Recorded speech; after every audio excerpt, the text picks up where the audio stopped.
नमस्कार, मी संध्या जगदीश देशपांडे। हा माझा पहिलाच व्हिडिओ आहे।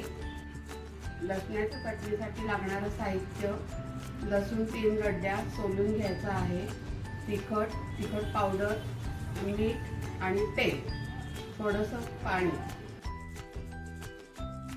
सोललेला लसूण मिक्सरमधनं बारीक करून घेणे।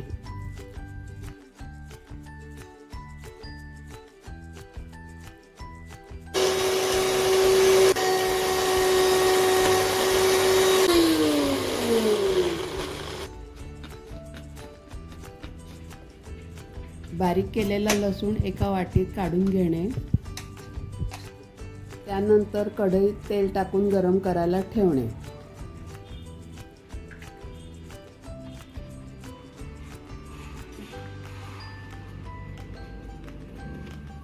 बारीक केलेला लसूण कढईत टाकून परतून घेणे।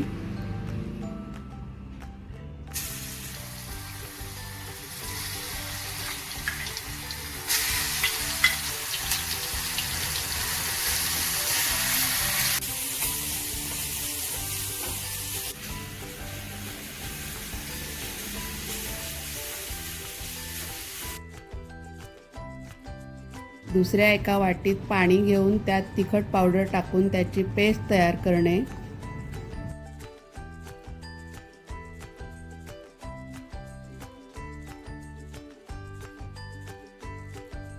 तयार झालेली पेस्ट परतलेल्या लसणामध्ये टाकून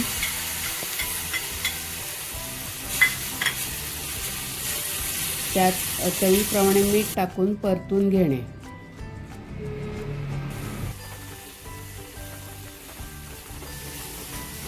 चमचमीत चटणी तयार झालेली आहे। ती आता एका बाउलमध्ये काढून घेणे आणि ती चटणी भाकरी किंवा पोळीबरोबर खूप रुचकर लागते। अशाच नवनवीन रेसिपीसाठी आईची देणगी हे चॅनल सबस्क्राईब करा।